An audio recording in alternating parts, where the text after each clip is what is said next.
génne ko toog ci kër gi moom mu dem di wuti kër dangay wax ni que kër gi dama ko fekk mu liggéey këram dama koy bàyyi la këram man ma dem recommencer parce que xam naa ni mën naa liggéeyal sa bopp mais malheureusement ka ngay defal loolu mooy wër après di fen musuma ko laal non moom moo ma dóor non musuma ko laal moom mais c'est-à-dire que c'est jusque là que va la maladie de certains hommes mais boo nekkee avec un homme violent sache que tu es avec quelqu'un qui est malade quelqu'un qui a besoin d'aide boo demee ba mënoo ko dimbale yóbbu ko mu seeti psychologue waaye bu fekkee ni nag degré feebaram dafa yegg ba nga xam ne day yegg sax doxaan psychologue bi ba psychologue bi tam nekk sa ennemi yow man moom loolu man dama ko gis psychologue bi sax di la fenal parce que dem na ba moom ci boppam dafa di maanaam lëkkaloo doo man sama vie su ma ko bindee livre best-seller lay nekk si j'écris ma vie ce sera un best-seller moo tax il y a des choses bu nit waxee damay xam lan la li xew donc la violence conjugale vous ne pouvez pas faire des compromis avec votre vie bu leen ragal a ñàkk bu leen ragal a ñàkk kër seen këru bopp bu leen ragal a perdre économiquement un certain confort bu leen ko ragal yàlla rekk fi nekk te boo gëmee yàlla n'est-ce pas yàlla ñëw wuyu si la boo gëmee yàlla dina la wuyu si mais tant que yaa ngi toog ñu lay dóor ngay masqué di sol ay lunettes di sagu yàlla day toog di la seetaan parce que yaa ngi ragal que ni après boo nekkee single moom da ngay obligé di am yenn dépenses yi tu vas devoir les gérer toi-même xale yi tu vas devoir les gérer et tu vas avoir un manque à gagner sur le plan économique yàlla day toog seetaan la et tu es en train de détruire non seulement ta vie mais la vie de tes enfants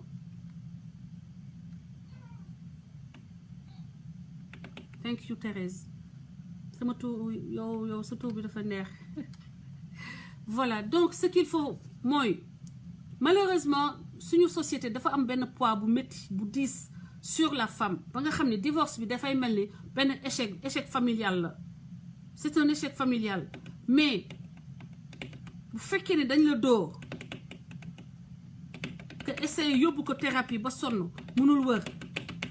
c'est mon cas j'ai essayé d'amener mon ex chez un psychologue ça n'a rien donné alors sache que tu dois partir et pour partir tu dois être maintenant prêt psychologiquement prêt à tout perdre prêt à tout recommencer prêt aux conséquences parce que conséquences yi surtout pour un homme malade dans sa tête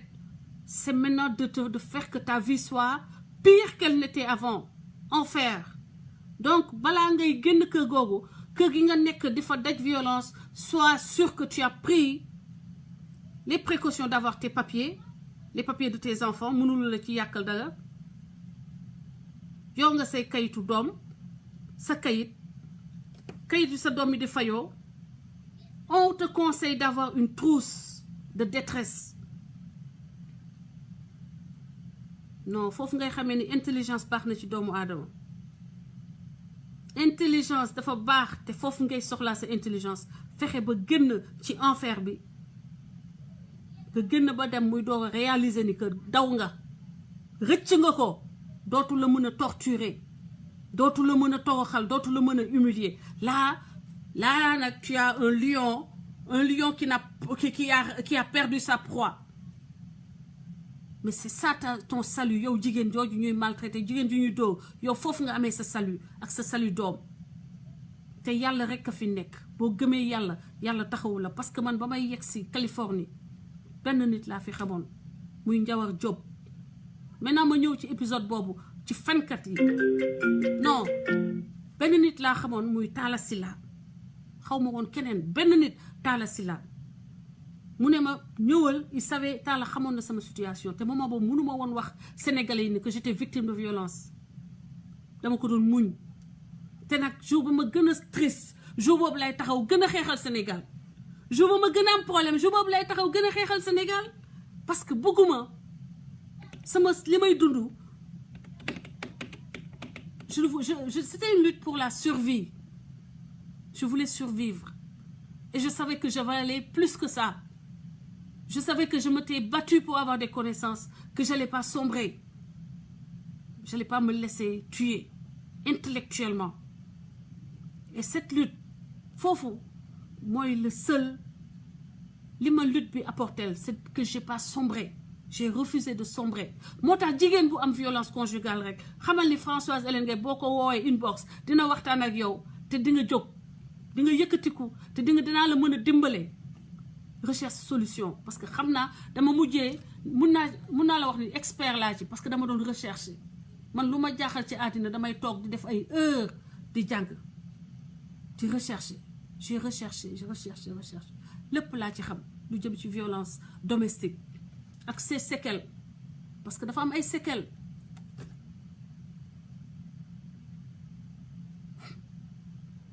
société sénégalaise n'aide pas les femmes en situation de détresse conjugale. Au contraire, on te laisse à toi-même pour t'obliger à retourner à ton bourreau, pour t'obliger à rester dans ton foyer. Dañ lay bàyyi nga nekk yow donc c'est très grave,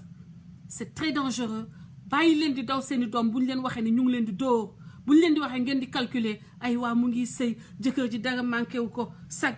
waaw ñun ñëpp sag la ñuy demee. Non, c'est dangereux, ça tue. La violence domestique tue. Donc, tu vois, ces femmes victimes, mes sœurs, vous avez une oreille attentive. Je peux vous dire que tant que vous ne l'acceptez pas, vous ne l'assumez pas, vous ne trouverez pas des solutions. Il faut que le première étape, la bataille, elle est d'abord psychologique. Moi, que je gagne de ton ego. Nga génn de cette tour d'ivoire bi nga xam ne mu ngi basé wu sa intelligence sa beauté ni la nit ñi bëggee ñi la doon topp yëpp après nga rus ni góor yooyu la doon courtiser nga bañ nga dem sëy ak kenn après ñooñu xam ni que kon kat ka tax nga bàyyi leen da la doo du gàcce let yourself bàyyi le xoolal let yourself go. Vous ne méritez pas d'être tapé. Vous ne méritez pas d'être humilié. Quand on dit humilié, il faut faible. Vous vivez avec un malade qui s'ignore. Et sortir de ce cercle est une question cruciale. Parce que sur le problème économique. Mais problème économique, vous avez déjà chercher des leviers pour recréer une autre vie. Entre autres. Talla Sylla laa fi xam kër Talla Sylla je suis arrivée chez Talla Sylla le 6 septembre calculez leen bu baax de te ngeen déglu 6 septembre laa yegg si 2013 parce que 2013 laa rëcc man sama enfer le 6 septembre 2013 ba ma toogee ci avion bi dama foogoon ni avion bi du décoller je vous le jure toog naa ci avion bi di xool ci hublot bi est-ce que du am ay finalement ay policiers yu ñëw ne ma dootoo demati sa jëkkër nee na bul dem parce que tellement il avait du pouvoir sur moi tellement dama mujjee dem ba su may solo sax su ma soloo damay taxaw naan est-ce que li baax na li ma sol baax na et vous vous rendez compte j'en étais arrivé à ça sama kii bi baax na di xaar mu approuvé ne yes wala mu ne ma non da nga pataay wala kii affaire yooyu you know c'est pour vous dire la force de la violence psychologique de les déstructurer de les détruire da ngay dem man dama dem ba ma ñëwee woon accoucher sama benn copine bu nekk New Jersey daf ma ne yow lan moo la dal mu ne ma yow dañ la xam nga am punch déterminée battante léegi mënatoo décider dara ma ne ko je sais pas ce qui m'est arrivé mais mënuma woon wax parce que j'étais pas encore prête à casser cette tour d'ivoire sac bi mënuma ko woon encore casser et je sais que c'est ce que vous vivez yéen ñi nekk seen kër tey di vivre violence domestique parce que da ngeen bëgg a continuer tour d'ivoire boobu ngeen di ko entretenir mais loolu mooy piège bi. C'est le silence, c'est votre silence qui rend votre oppresseur fort. Votre moom ce silence moo koy aider. Le fait que wër na ko ni doo wax. Il y a une femme qui a écrit un livre à partir de son histoire, par exemple, daf lay ne pleure doucement. Combien de vous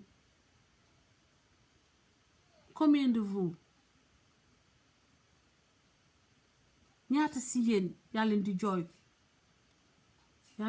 guddi wala ngeen di jooy rek ñu sone seen kër ngeen daal di daw ci toilette yi daal di kii def poudre defaraat defa kii ne daal taxaw nit ki ñëw ngeen di waaw oui yow dangay def dama doon nelaw kii ça va ana kii mooy nii de moom de xam nga moom de you know donner le change. Combien de vous a donné le change? J'ai tellement donné le change. Et surtout que ces hommes violents, ils sont forts à donner le change. Parce que quand nga xam ne da lay yuuxu bu nit ñu toogee seen wet mu commencé naan le bébé chéri déjà dafay xaw a gauche man damay ne chéri sax ma xaw a gestuwaat naaw kan lay wax chéri. You know, c'est ça, you know. C'est ça le quotidien de la violence des femmes. Et je vous conseille d'avoir le courage d'accepter que on vous classe parmi le lot des femmes victimes de violences. Mais au moins, à partir de là, vous êtes sûr que vous avez cassé le cycle de la domination, le cycle de la violence psychologique, économique, physique, verbale. Parce que yëpp ay formes de violence la loolu yëpp ci violence domestique la violence conjugale. Et surtout nous savons que suñu dëkk yi ñu nekk ni léegi suñu dëkk yi ñu dëkk seen système répression violence dafay heurter ñun suñu culture. Parce que doo bëgg ñu tëj sa jëkkër doo bëgg ñu génnee ko man bëgguma ko en tout cas am na jigéen yu ko ñeme. Mais il faut que quand même nga dem nga xool nooy gérer ba nga xam ni peut-être que yenn saa yi dañ la mën a jox kër jox la nga wut protection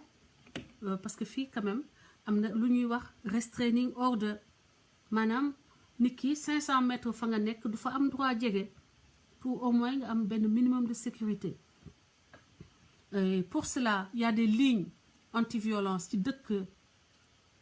yi ngeen nekk. You know, sister bu ma jooyloo waaye parce que lii dama ciy wax souvent parce que je sais combien de femmes souffrent en silence. Il y en a beaucoup. Violence psychologique bi surtout am na ñoo xam ne ils sont encore plus vicieux duñu la dóor waaye da ngay ñëw dugg ci kër gi duñu la wax salaamaaleykum nga teg añ ñu bañ a lekk. nga teg reer ñu bañ a lekk nga tëdd ci néeg bi mu dem tëdd ci salle bi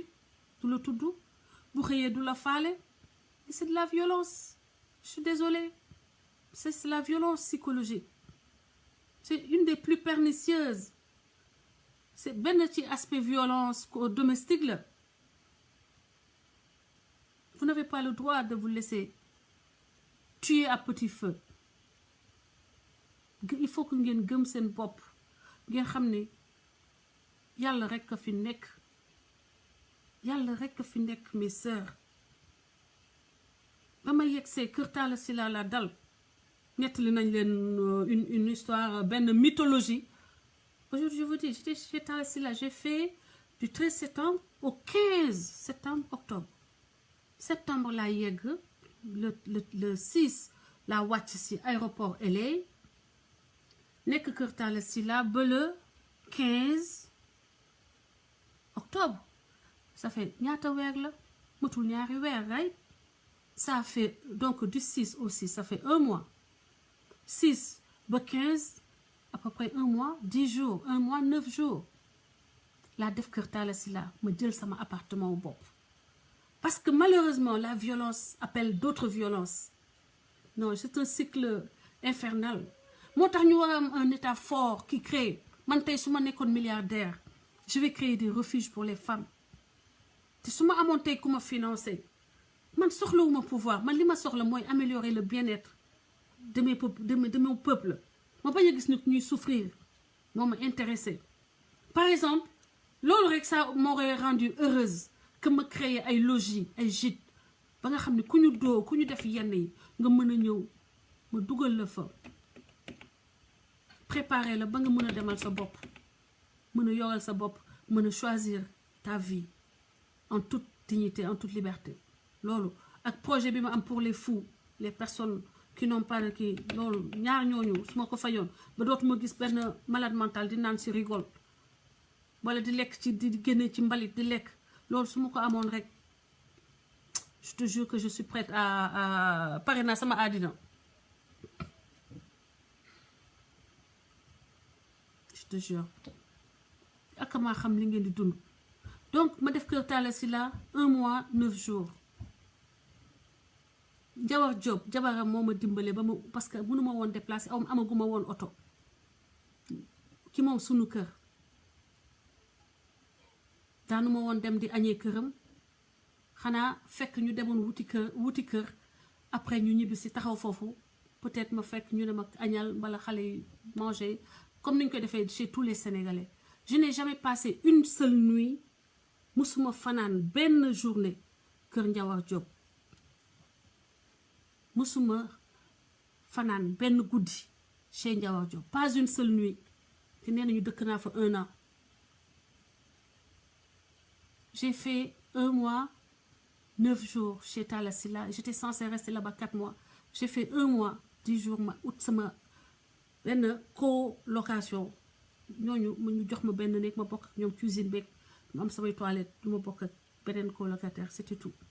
mag samay doom. Continuer combat bi ñu nekk nii ba tey comme si de rien n'était ku ma ko waxul doo ko xam. C'est pour vous dire fu mu mujjee maa ngi sant yàlla. Je suis pas dans pire que ce que j'ai quitté, au contraire. Et ça c'est par la grâce de Dieu parce que dama wax won yàlla ni que yow laa gëm. dama woon yàlla ne yow laa gëm yow yaa ma doy yaa que toi mais tant que yaa ngi toog mu lay doo nga naan su ma génnee fan laa jëm mu lay toroxal nga naan su ma génnee fan laay jëm damay torox yàlla day gis ni que yow gëmoo ko te du la jox leneen. Mais le jour où tu vas dire que yàlla yow yaa fi nekk donne-moi la voie, montre-moi la voie, teg ma ci yoon maa ngi dem won ma jox ma solution, la solution viendra à toi.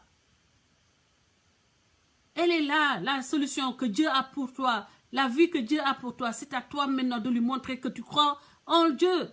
Tu crois en le fait que moom rek moo la yow moom rek nga am pas ki ngay sëyal parce que yàlla moo la ko jox. xëy na moom mu war a am mission bu mu doon dox ak war a dox ak yow xamu ko mais yow li la war def ko mooy protéger sa bopp protéger say doom li ci des yàlla mëttali ko.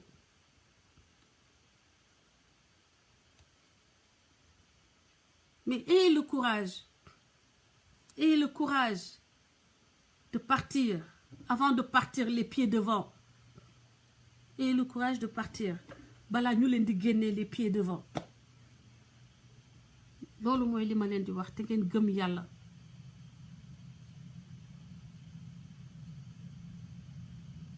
Maintenant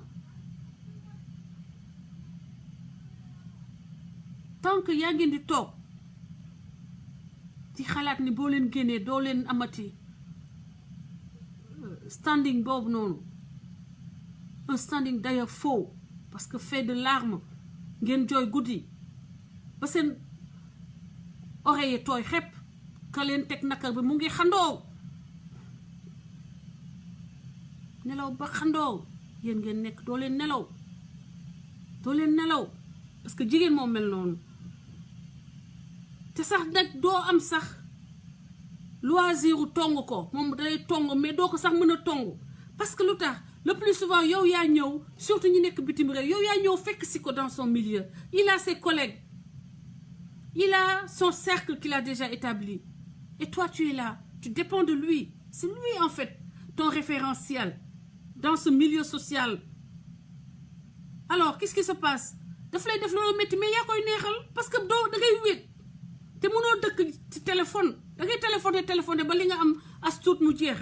alors looy def moom moo lay tooñ mais yaa koy neexal donc il faut refuser l'enfermement man li ma leen di conseiller ni c'est des expériences samay expérience wax bu leen nangu ñu tëj leen parce que loolu mooy piège bi quand ça va se refermer sur vous doo leen am sax ko leen di waxal vous êtes laissé seul avec votre bourreau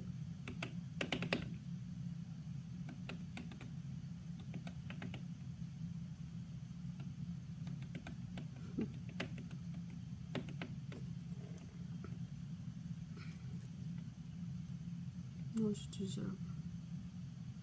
maa ngi xalaat bu baax toutes les femmes nag toutes les femmes sénégalaises qui sont dans la même situation que celle qui a été battue aussi sauvagement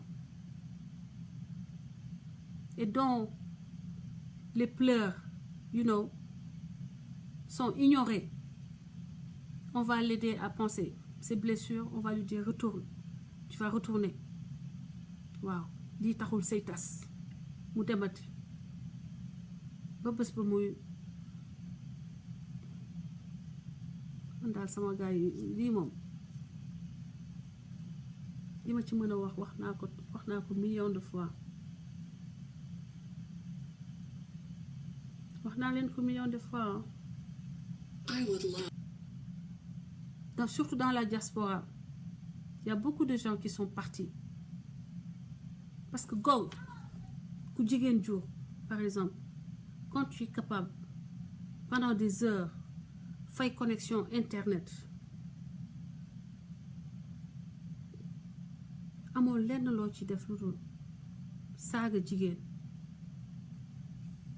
te xamoo ne yow sa yaay nga nekk di humilier même si ta maman est dans le tombeau elle se retourne dans sa tombe parce qu'elle réalise que ce qu'elle a lâché dans ce monde-là c'est pas quelque chose de positif c'est pas un héritage positif quand tu es capable d'acheter jël sa xaalis di ko investir quotidiennement pour dugg saaga benn nit boo xam ne dund la te nga dëkk ci nag ay at wala ay weer ça veut dire que tu es malade you sick get help you need to get help vous devez chercher de l'aide chers amis chers compatriotes non j'ai mal même pour mes ennemis même pour tous ces gens-là j'ai mal duma seetaan yu mel noonu duma ko seetaan duma ko déglu mais j'ai pitié de leurs parents wallahi en se disant que Françoise quand on va l'insulter après elle va être découragée mais c'est mal connaître Françoise j'ai commencé à compétir à 12 ans chaque samedi Jubbanti la sama parti sama mouvement tudd du parti politique c'est un mouvement et vous êtes tous invités bu fekkee ne nit ki da nga war a yëngatu ci la lu lay indil njëriñ lu lay may dara n'est-ce pas lu lay yokk waaye ndeysaan yenn lu aussi liggéeyal gratuitement c'est travailler gratuitement pour moi et vous n'avez même pas la reconnaissance que ma leen di remercier si sama duggee live parce que au moins mes collaborateurs je les remercie damay ne merci Fatou Ndiaye merci Yaay Fall Maria Seck la Lyon n'est-ce pas Papa Ndiaye Absa Balago Seck ma puce merci beaucoup Modou Galsen Kodou Lipke Lay Mbaye n'est-ce pas pour ne citer que cela mais vous travaillez pour rien parce que vous n'avez même pas ma reconnaissance et vous faites beaucoup un énorme travail de marketing Parce que si vous demandez aux gens qui sont dans la communication, il vous dit dañ leen di wax ni ñaari façon la nit mën a amee ndeysaan kii ndey mu leen yërëm quoi mooy bu positif wala bu négatif bu négatif bi moo yokk sax moo gën a gaaw a yokk nit looloo tax Hollywood ak fii dans le milieu du showbiz da ngeen di jékki-jékki dégg benn scandale ñu ne diw jàpp nañ kook drogue wala jàpp nañ kook diw machin mais c'est ce que vous êtes en train de faire pour moi. Parce que quand vous dites ça, les gens vont se faire le rush pour voir la personne dont on parle. Et après, vous lui faites du marketing, vous travaillez pour moi. Et puis, moi, et that's good. Parce que, vous avez un moyen pour me faire une agence marketing, une agence qui fait un tour de là. Mais là,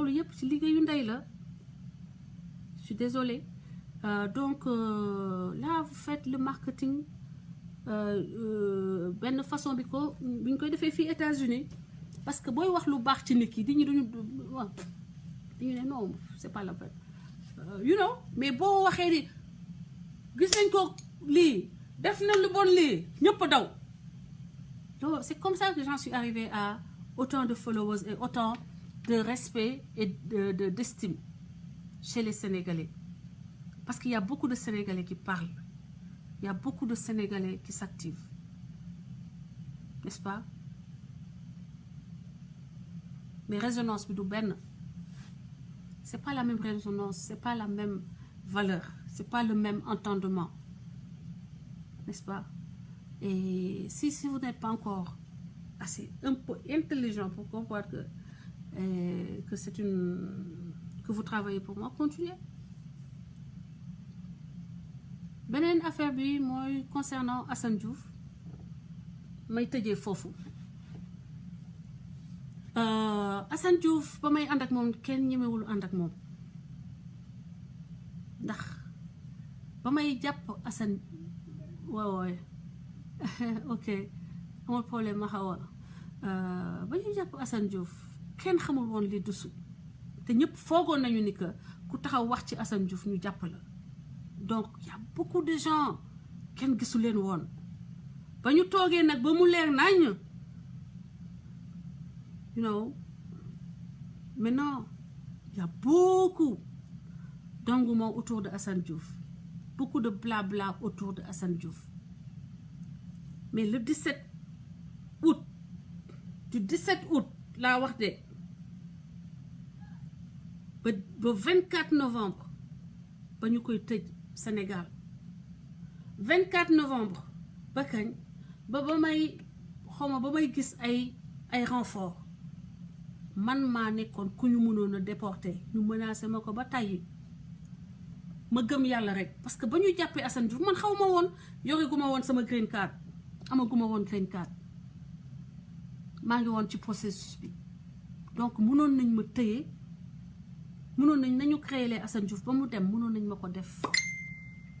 te loolu moo nekkoon yéene ñu bari waaye man su may def lu baax duma ci calculer loolu la ma yàlla natoo damay dof damay man injustice su ma ko gisee dama ciy sóobu su ma fekkee nit muy toroxal nit ku mu ëpp doole damay ñëw song la foo tolle ni inema dama lay songu xeex ba damay ñëw jël ko man même boo may rey nga rey ma man mais nga bàyyi kooku ci Assane Diouf ba may songu dossier Assane di ko xeexal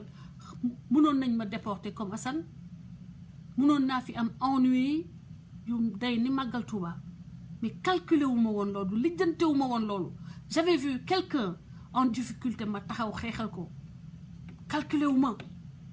léegi j'ai maintenant la door a réaliser les risques que j'ai pris et tout ce que ça m'a coûté parce que léegi am na ay renfort di wax ni nag man Françoise Hélène Gaye lii may def nii ak lii ñeneen di def ci réseau yi c'est de la politique et nit ñi aussi booy def lenn na nga dem jàngi mooy lan boo bëggee def dara boo jàngul sax fayal nit mu jàngal la li ngay def lan la tudd comme ça boo ciy wax doo def hors sujet ce que nous faisons ici c'est de la politique sauf que c'est pas coloré sans coloration partisane la woon man léegi c'est coloration partisane parce que maa ngi ci jubbanti léegi nag politique bu ànd ak coloration partisane la parce que jubbanti laa féete mooy sama mouvement keneen koo xam ne yaa ngi def la ma doon def te amoo mouvement amoo leen tu fais de la politique arrêtez de nous parler de je ne fais pas de la politique dem leen lire définition politique boo taxawee rek ne Sénégal manqué na ndox te du yoon yaa ngi politique parce que politique c'est l'art de s'occuper de la cité quand on parle des affaires de la cité on fait de la politique chers amis ngir yàlla li lay wóori suuli bëggatuma taxaw ci réseaux sociaux dégg nit naan duma politique ku dul politique doo wax ci ni ñuy doxalee réew doo wax ci ni sa gouvernement di doxalee réew doo wax ci lenn lu jëm ci ni ñuy doxalee réew mi loolu mooy je suis apolitique mooy ni amuma opinion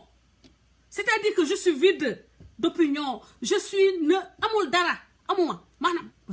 zéro amuma feeling about my country about naka la ñuy gérer sama pays mais tant que tu as dit que dès lors tu dis Macky Sall je pense que vous auriez pu faire les choses autrement je ne suis pas d'accord avec ni ngay doxalee réew mi yaa ngi politique loolu politique la mais activisme politique dafa am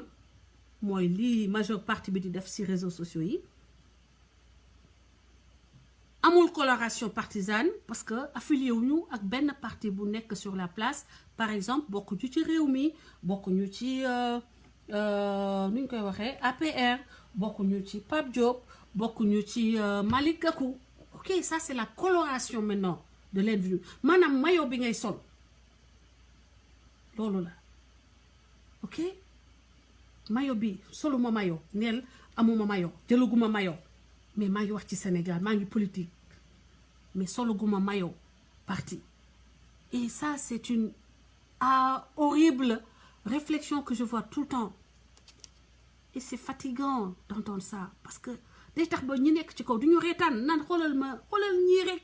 xamuñu sax li ñuy def lan la et ça me fait mal quand j'entends les gens se ramasser comme ça me fait mal parce que day prouver un certain niveau et j'aspire à ce que tous ceux qui sont avec nous aient un certain niveau quand même parce que politique mais loolu la danga leen di ne politique ñu naan la duma politique lii ñuy def politique la man léegi nag maa ngi ko def ak coloration jubbanti bëggoon nekk candidat jubbanti ok mais il se peut que jubbanti est un autre candidat bu ma gën dañu bàyyi aussi hors sujet yi quoi di def politique matin midi soir après tu dis je fais pas de politique te nag man Françoise Hélène Gaye je me suis construite seule je n'ai pas attendu Assane Diouf avant de parler aux Sénégalais Assane Diouf daf ma doon suivre ba di ma féliciter inbox jour ba ma ko gis ba dem di wax ak moom fekk naa mu bàyyil ma message am ak numéro téléphone am donc Assane Diouf jëkkuma ci langue xeex bi je n'ai pas besoin de qui que ce soit pour man Françoise sama promotion ñu xam ma soxlawuma promotion sax man dama soxlatul sax promotion soxlawuma ku ma yóbbaale amul organisation bu taxaw dama ne amul organisation bu taxaw Sénégal waxuma sur le terrain massa nag ci réseaux sociaux boo xam ni man Françoise moo la soxla pour yëkkati turam amul loolu la yàlla dogal ça n'existe pas il y a pas une organisation qui tienne au Sénégal ou dans la diaspora ou dans les réseaux sociaux boo xam ni Françoise soxla na la pour une promotion wala benn lu mu mënti doon I don't need anybody parce que loolu dama ko liggéey dafa yàgg c'est un travail de longue haleine 2010 ba léegi du ay caaxaan 2010 ba léegi du ay caaxaan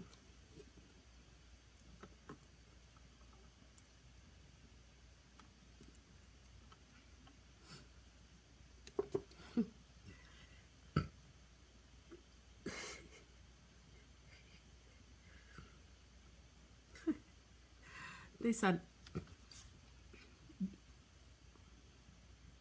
c'était juste pour dire que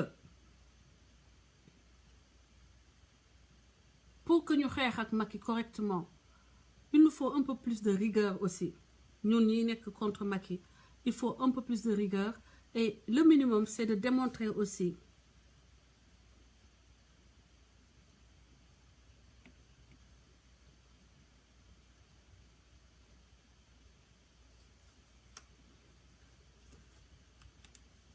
un minimum d'entendement de ce que li nga xam ne ñun ñu ngi koy xeex un minimum d'entendement de compréhension mais mënoo bëgg a xeex Macky Sall li ngay xeex sax mënoo ko définir loolu mënuma ko bañ a wax parce que dama rendre compte que les gens ne peuvent même pas définir ce qu'ils sont en train de faire ce qu'on fait c'est de la politique ok deuxièmement Françoise n'a besoin de personne pour exister man soxlawuma kenn partager ma pour ñu xam ma wala ñu gis ma loolu moom def naa ne ba may xam Assane Diouf fekk je le dis encore une fois tous les sites qui existent au Sénégal reprenez mon live parce que amul woon saaga su ma paree live YouTube bi jël ok et ça c'était avant Assane Diouf je l'ai connu le 17 juillet donc wax ci Assane Diouf ak ñàkk wax ci Assane Diouf fekk na Sénégalais xam ma ba pare fekk dugg naa dans le cœur des Sénégalais ba pare et j'ai besoin d'aucun homme politique qui soit un activiste ou qui soit un homme politique sous une bannière quelconque j'ai besoin de personne pour valider man dama valide ba pare ma nekk leader d'opinion yàgg na du 2017 du 2018 c'est 2000 et 2012 laa nekk leader d'opinion politique Sénégal viwu Sénégal li ma ciy wax am solo nit ñi di ko déglu bu ñu xëyee di wër fan lan la Françoise wax bu dara xewee su ma bindul ñu ne ma Françoise foo nekk loo wax ci lii quel est ton avis ci lii ok ça c'est 2012 ñëwaguma États-Unis sax bu dara xewee dañ may wër di ma laaj lan laa ci xalaat pour ma wax nit ñi xam plus ou moins nan lañ koy jëlee donc du tey 2018 lay wut support pour valider une position politique wala mon mouvement politique parce que il est valide dafa yegg si boo leen seetloo candidats yi bu bëri ba ma demee New York bi rek au moins 2 candidats notion jubbanti dañ ko adopté ko te certainement ku ma collaborer notion jubbanti dina bokk ci say slogan ak say programme ak ma vision bien sûr te loolu ay nit nobody du kenn ku may valider soxluma ku ma valider parce que li ma nekk dama ko nekk avant 2017 avant ma xam Assane Diouf 2012 laa la wax laa nekk leader d'opinion fekk na ma nekk leader d'opinion donc du tey jii lay doog a wut ay ku may valider wala ku may use image am wala concept wala whatever I don't need it li marchandise boo xam ne dafa jaay boppam ba pare dafa pare macha allah soxlul ko valider so mbokk yi ça c'était juste une petite précision concernant maintenant jubanti xam ngeen ni que liste électorale yi apparemment Macky Sall fasul yéen dugal ma ci donc jubanti dinañu am ay concertation dinañu am candidat bu ñuy jàppale à moins que d'ici quelque temps rapidement très rapidement ñu wax ma que ni rectifier nañu que sa carte ngi ni wala yaa ngi ci liste yi sinon je vais soutenir un candidat et c'est ça qui ça fera bien plus mal parce que du am dispersion des votes te kamay jàppale dinaa ànd ak moom dinaa wër diaspora bi nord sud est ouest motiver samay troupes motiver samay followers ñu wàcc Sénégal est ouest nord sud et que ce candidat passe au premier tour ndax man duma caaxaan xawma caaxaan musuma dox ci caaxaan musuma dox ci lu yoon nanguwul duma dox ci lu illégal duma dox ci lu dul dëgg duma dox ci lu dul njëriñu Sénégal duma dox ci lu illégal duma dox ci lu dul njëriñu Sénégal duma dox ci ay caaxaan duma dox ci fen duma dox ci yëfu naafeq ak yëfu service camarade te kenn mënul dox sama mayin kenn mënuma forcer ma def loo xam ne àndul ak sama conviction àndul ak àndul ak esprit xeex bi et je vous dois du respect ñi nga xam ne vraiment gis naa leen New York te mu wóor ma ni que c'est représentatif des femmes sénégalaises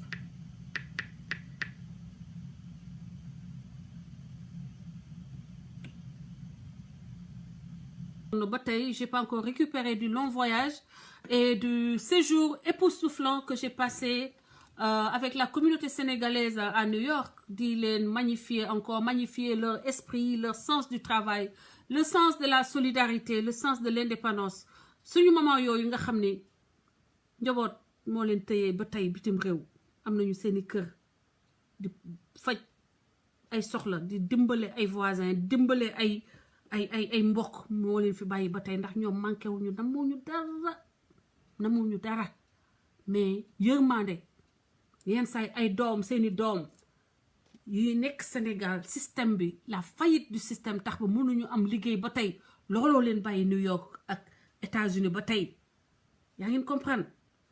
donc elle mérite notre respect je le renouvelle maa ngi leen di renouveler sama respect les femmes émigrées encore un hommage particulier aux femmes victimes de violences que ce soit sur le territoire national que ce soit à l'extérieur où c'est encore plus dur parce que doo da ngay jooy doo gis ku lay fompal say rongoñ sa victime sa bourreau yenn say mooy fomp sa rongoñ donc di leen ne massa leen dem leen jëli seeni carte parce que il nous faut un président qui prenne en charge cette question-là et de manière très sérieuse waxuñu ni dañuy jël góor gi di leen noot bala di leen toroxal mais dañu leen di mettre dañu leen di dimbali pour que ñoo feebar bay dóoree mën a faju ñu feebar bay dóoree ñu mën leen faj ñu mën leen accompagner ba ñu réaliser que jigéen sa jabar waroo koo dóor loolu mooy moom loolu la ñu wax et je veux un candidat qui soit à l'écoute des douleurs de ces femmes-là des pleurs de ces femmes-là qui va aider les femmes parce que la jow maa ngi lay bëggee bu baax maa ngi lay sant di la gërëm bu baax yow itam pour ta confiance di wax ni que jigéen yi ak xale yi vous serez au cœur de la politique à venir président bi ñëw yéen lay jiital parce que xale ak jigéen moo yor la cellule familiale réussie mooy société bu réussir cellule familiale bu déstructurée mooy société bu échoué et malheureusement avec Macky Sall c'est la décrépitude de la cellule familiale c'est la décrépitude des mœurs c'est la décrépitude des valeurs c'est la décrépitude de l'économie en soi l'économie des familles donc il nous faut très vite jubbanti Sénégal maa ngi leen di tàggu le devoir m'appelle dégg ngeen allez partagez la vidéo continuez à partager algorithme Facebook yi dina def ba moo tax ba dootuñu leen ma gisati sama nit dootuñu ma gis Anta Bari maa ngi lay bëggee bu baax a baax donc partagez leen pour que quand même message bi peut-être que am na benn jigéen bu nekk këram di vivre violence domestique xëy na ma inspiré ko ay solutions comme j'en ai inspiré beaucoup quand j'ai parlé de mon histoire je fais coucou à certaines sœurs loo xam ne loolu moo tax sax ñu jege ma parce que li ma raconté sama histoire mënuroo bu baax ak ñoom li ñuy dund ba finalement on est devenus des sœurs voilà donc du courage n'ayez pas peur de parler de dire que vous êtes victime de violence et n'ayez pas peur de prendre la porte de partir pendant que vous êtes capable de marcher parce que sinon vous pouvez partir les pieds devant. Excellente nuit à tous bonne soirée à ceux qui sont encore en pleine journée maa ngi leen di gërëm di leen sant di leen jox rendez-vous très bientôt pour un autre live citoyen au service du Sénégal et d'une citoyenneté active et responsable merci